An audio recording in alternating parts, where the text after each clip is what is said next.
related news, in news just in, Comfort Ngidi has withdrawn his request to be considered for a role in the State Capture Commission's legal team. And for more on this, I'm joined by a political analyst, Karima Brown. Now, Karima, we know that for quite a while now, this thing has been brewing.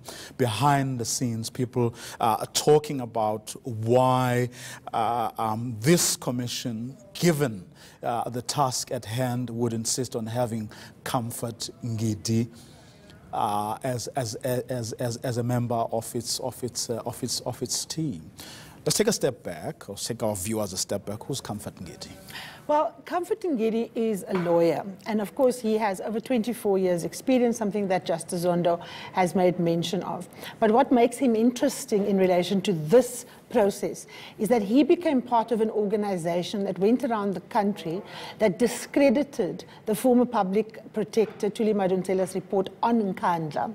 Now, we know, of course, that the State Capture Commission is all about looking at whether or not President Jacob Zuma has actually outsourced his executive responsibility to his friends and his family and for their benefit.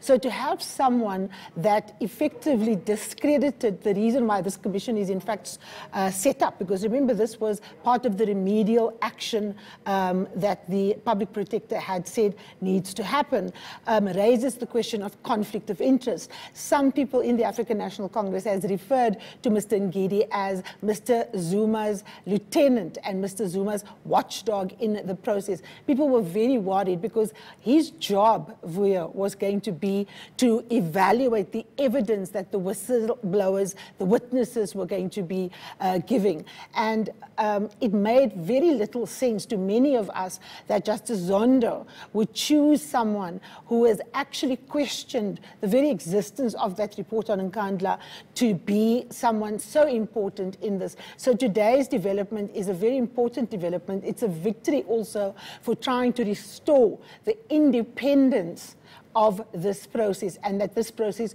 won't be tampered with so that it's skewed and come up with less than thorough, transparent processes and recommendations. Did he raise his hand to say, I'm available, or did someone go out to actively look for him, to woo him? Well, if you look at the story that is written by Paddy Harper for the Mail and Guardian, and he broke the story, he says the following. He says, Zondo, whose responsibility it is to appoint lawyers to assist the commission, said Ngidi was being considered for the appointment because of his 24 years of experience as a lawyer and his involvement in earlier commissions. And then he goes on to say he had taken the decision to appoint Ngidi to assist an investigation team with legal opinions during the investigation. And I'm going to quote Justice Zondo now. He says, I took the decision that, subject to two conditions, I was prepared to appoint Mr. Ngidi as one of the lawyers who would assist on the teams of investigations on legal issues on which investigations may need legal advice during the investigations. And then he said, of course, these were that Ngidi subject himself to a security process to clear him. Now, what happened here is that Mr. Ngidi did not in fact get security clearance. I remember when the commission opened, Justice Zondo actually complained about the fact that people did not get security clearance. And the security people answered, they responded and said they're aware of the matter.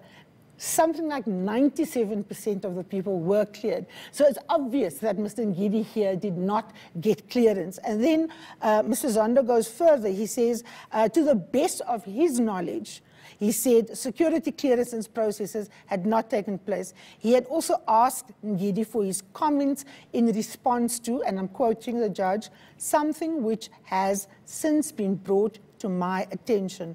I await his comments on the issues Zondo said. And then he said, lastly, I was not aware of the Nkandla-related issues and also asked Ngidi for comment on the issues regarding the Nkandla report raised by the Mail and Guardian written last week. So that is Justice Zondo on Mr. Ngidi. A lot of people were asking the question, does Justice Zondo not know Google? Mr. Ngidi's history is available for everyone everybody. I think the fact that he's withdrawn today is significant in two ways. One, we know there's a fight back from those people who are affected by state capture. It's happening in the Nugent Commission of Inquiry with Tom Moyani. It is happening in Transnet with Siyabonga Gama. And it is happening here at the Zondo Commission. I think this is part of that fight back.